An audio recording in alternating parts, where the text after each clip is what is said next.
In Argentina, President Javier Milei plans to dismiss 70,000 government employees in the coming month. In Palestine, Israeli aggressions continue despite the UN Security Council's binding resolution ordering a ceasefire in Gaza. In Burkina Faso, the army reported the imprisonment of more than 100 terrorists in the east of the country.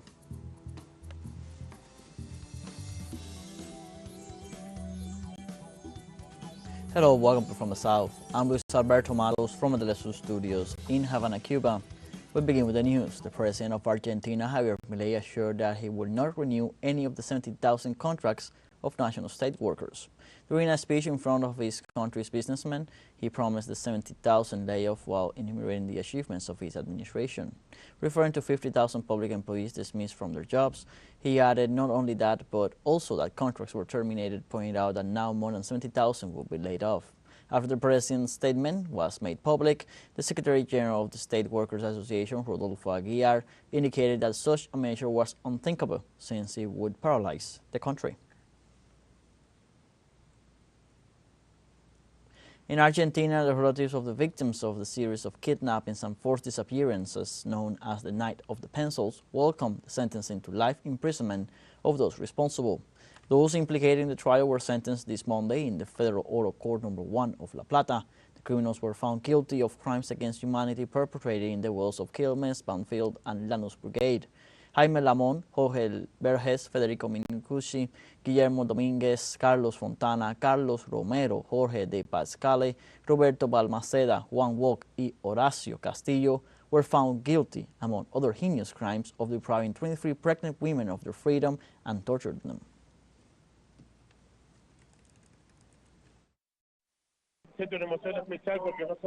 It is exemplary, the verdict, because they not only condemn those who are responsible for what they did to my mother, to our mother Cristina, but because we are also in this trial for what they did to him, because he was also part of the cases that were judged. So I'm very happy to have reached this moment and to have been with him, to share it with him as the 24, as everything we are sharing was a very strong moment. Very intense. If we recovered part of our life and been very satisfied. Also felt that today our mother was with us. She was with us every moment, every minute of this trial, and she, like all the disappeared, feels that justice has been served. On Tuesday in Brazil, President Luis Inácio Lula da Silva received the President of France, Emmanuel Macron, in Belém, in the north of the country.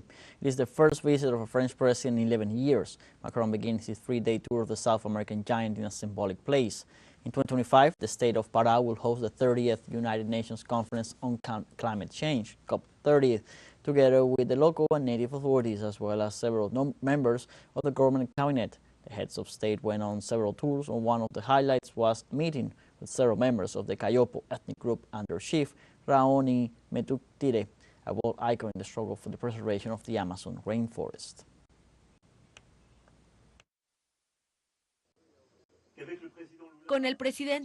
President Lula, there is a federal government that makes the protection of the Amazon, the development of the bioeconomy, and the defense of the indigenous peoples, a cause that is not just a simple resistance cause, where it is necessary to rely on the rest of the world's population, but that is well adopted by the federal government itself. In the framework of the presidential visit, the Minister of Indigenous Peoples of Brazil, Sonia Guajajara, called for effective reciprocity from the European nations. We not only need more agreements, but we also need to implement the agreements. And for the countries that have better conditions to help Brazil, to help protect those forests, President Macron, who also comes here with this sentiment, should bring this shared responsibility to Brazil. The Confederation of Indigenous Nationalities of Ecuador, CONAI, held the government of President Daniel Noboa responsible for the brutal repression against farmers of Palo Quemado. State security forces violently broke into this community in the central province of Cotopaxi. Its inhabitants, few more than 1,000, and almost all farmers, reject the La Plata mining project, which will affect several communities in the area. Prior to the events, President Noboa, who has not been able to alleviate the serious crisis of criminal violence that the nation is experiencing, warned those who defend the land and the environment that he would not tolerate violent acts. In this context, Leonidas Issa, president of CONAI, reminded him of the state's commitments. al gobierno de Daniel Noboa. We tell the government of Daniel Noboa to stop lying, stop attacking the population. Ecuador is not one of your companies where you lie to exploit and or exploit your workers. Respect for constitutional rights. Environmental consultation free, prior and informed are basic principles adopted by the Ecuadorian population, and besides that the Ecuadorian state signed the adhesion to the Declaration of the United Nations. The president of CONAI also reminded the Ecuadorian head of state that the demands of the farmers of Palo Quemado are protected by the Constitutional Court. We demand immediate application of the free, prior and informed consultation, since it is the territory of indigenous people, of the peasants, of the Montubios, of the Cholos, of the Afros, with standards that have been dictated by the Constitutional Court. We cannot allow a consultation to take place with 40 people and with total repression. You cannot go to a consultation putting a gun to the heads of the inhabitants. Cuban President Miguel Díaz-Canel held a dialogue with producers, workers and farmers after his visit to several municipalities in the province of Matanzas. The Cuban head of state verified the economic recovery works of the agricultural and livestock company Vladimir Ilyich Lenin, which reported economic losses in 2023. Díaz-Canel also toured different areas of the Company of Agricultural Technical Services of Matanzas, in addition to learning about the process of transformations of the center together with several members of his cabinet. The Cuban president stressed the importance of the potato harvest and political assurance of the territory for the process of correcting distortions in the national economy.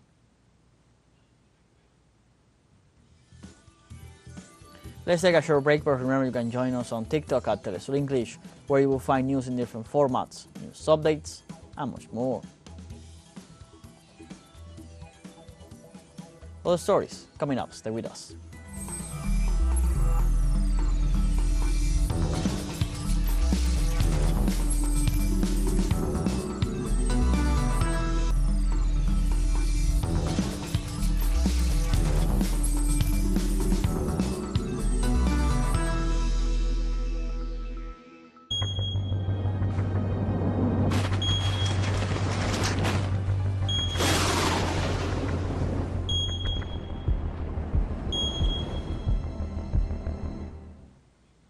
In Mexico, authorities reported forest fires in 15 out of the nation's 32 states, caused in part by the severe drought affecting some regions of the country.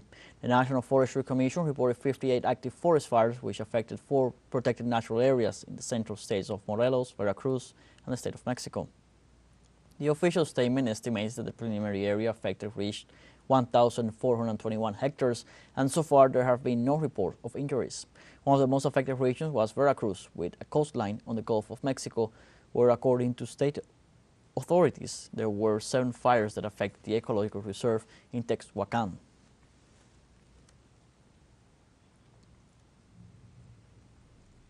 In Chile, weather authorities issued thunderstorm warnings for several areas of the country. The National Service for Disaster Prevention reported that the regions of Tarapacá, Arica, Antofagasta, and Atacama will be affected. The storms will take place until next Saturday, March 30th, and urge the population to take the necessary precautions during the Easter holiday. The agency recommended to avoid any type of contact with metallic objects, power and telephone lines. Authorities also cautioned to stay home if possible.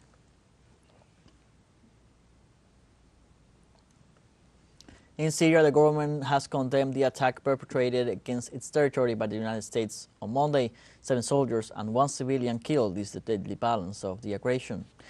The government accuses Washington of allying with Israel to punish the countries that oppose the genocide they are committing jointly in Gaza. From the Foreign Office, they assure that the aggression will be answered within the framework of international law. In addition to those killed, the attacks in the province of Deir ez-Zor left 32 people wounded. Damascus assures that Washington and Tel Aviv need to maintain an explosive situation in the region and calls on the sovereign countries of the world to condemn this new aggression and to demand the end of the U.S. presence in the continent.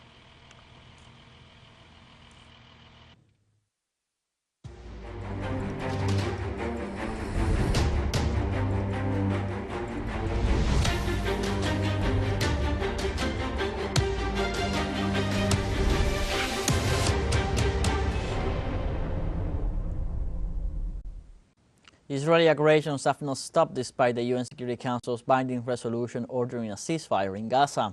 The Palestinian government accuses Israel of carrying out a massacre in Rafah and health centers. The Foreign Ministry assures that the Zionists want to expand the genocidal operation in Gaza in the midst of a deep political crisis.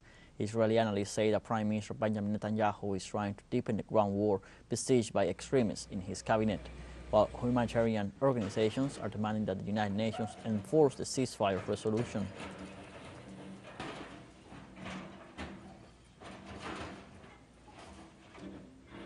We stay in Gaza. The humanitarian aid sent to Gaza is also deadly. Authorities confirmed the death of 18 Palestinians due to poor launching from the planes. Authorities also reported that the aid is thrown into the sea many times. 12 people have drowned. Over time, the airdrops triggered stampedes of thousands of hungry people that have left up to now 6 fatal victims. Additionally, it happens that the packages fall in areas besieged by the occupation or in dangerous areas that expose the lives of those who are subjected to starvation by Israel and the United States. Gaza authorities demand that land crossings be opened immediately so that aid can be distributed in a dignified and safe manner. The Palestinian resistance demands the International Criminal Court to stop being silent and to take urgent action in defense of the Palestinian people. The move comes after the UN rapporteur for the Palestinian territories presented a report titled Anatomy of a Genocide. According to the report, Israel is intentionally carrying out 3 genocides in the Strip: assassinations of members of a group, serious physical or mental harm to members of a group, and deliberately causing conditions in a group calculated to bring about its partial or complete physical destruction. The document proves that the Israeli government dropped more than 70,000 tons of bombs on Gaza in 160 days. The Palestinian resistance holds the international community responsible. In Jordan, thousands of people joined the 4th consecutive day of siege of the Israeli embassy in Amman on Wednesday in solidarity with the Palestinian cause and resistance. In previous days, those gathered overcame the security cordon imposed by Jordanian forces. Neither the warnings nor the repression have stopped them. They demand from their government more dignified and radical positions, among them the rupture of the Arab Peace Treaty of Wadi, signed in 1994 between their country and Israel. They reject the siege of the hospitals and the murder of thousands of women and children. They also support without half measures the operation of the Palestinian resistance.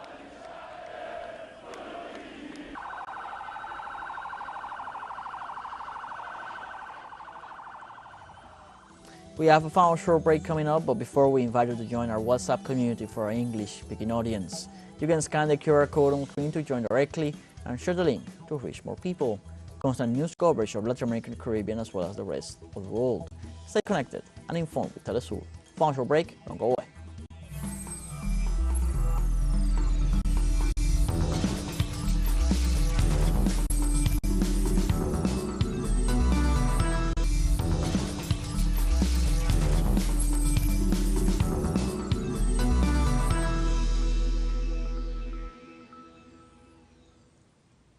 Welcome back. In Burkina Faso, the army reported that it neutralized more than 100 terrorists in the east of the nation.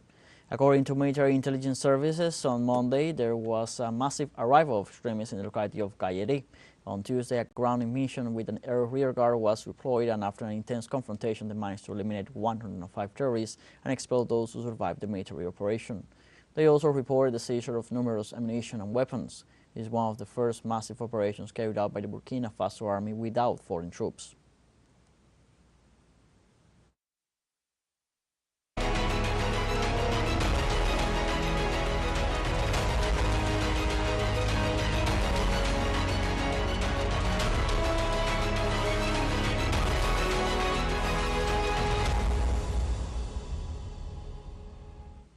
The head of the Russian Federal Security Service says they have factual information that implicates the United States, the United Kingdom, and Ukraine in the Moscow terrorist attack. Preliminary investigations confirm that Ukraine trained military personnel in the Middle East and planned terrorist and sabotage operations in the rear. The expert detailed that before the attack on the Crocus Concert Hall on March 22nd, there were attacks with drones, naval vehicles, and sabotage groups raids. He reiterates that this is the style of the espionage services of London and Washington. Additionally, he refers that the reports received from the detainees confirm the theory. Less than 72 hours after the terrorist attack that left more than 130 dead, the Ukrainian President Volodymyr Zelensky fired the Secretary of the Security Council.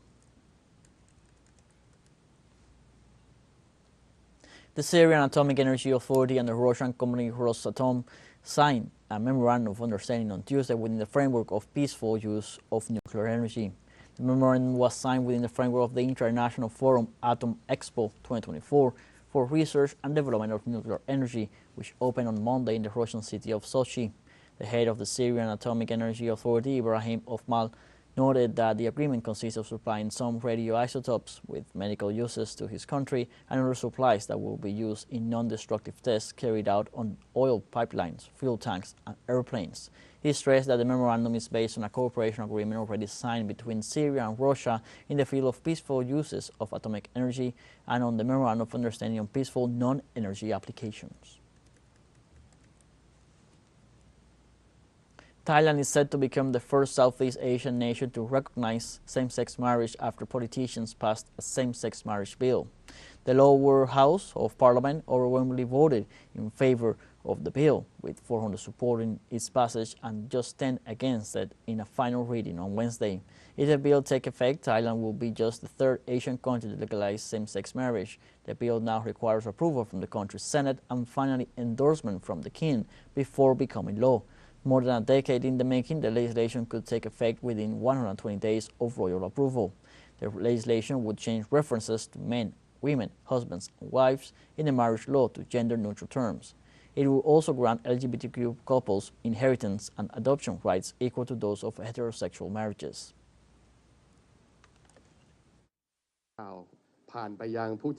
For those who have been waiting for the same-sex marriage, we only have one step left, which is to be approved by the Senate. Then you will have the rights to register for marriage and the rights that you have been denied in the past. Today we, the majority member of Parliament, have voted to approve it.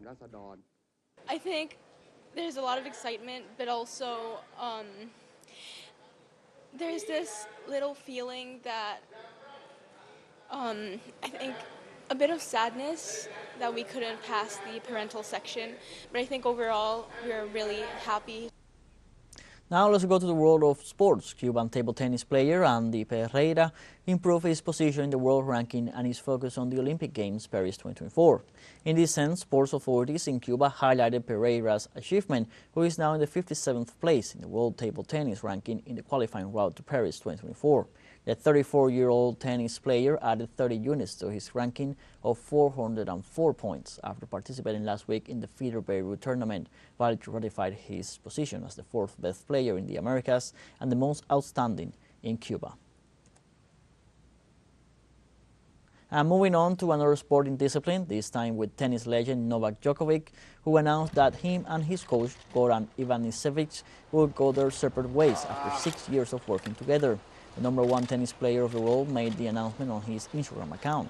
Djokovic conquered 12 Grand Slams titles and several finals under the guidance of the Croatian coach.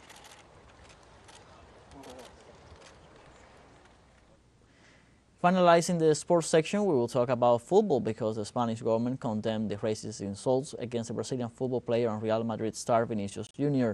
In the meantime, the government spokeswoman and Minister of Education, Professional Training and Sports, Pilar Alegría, pointed out that violence, racism, xenophobia, and any kind of violence or discrimination are the antithesis of the values that sport displays.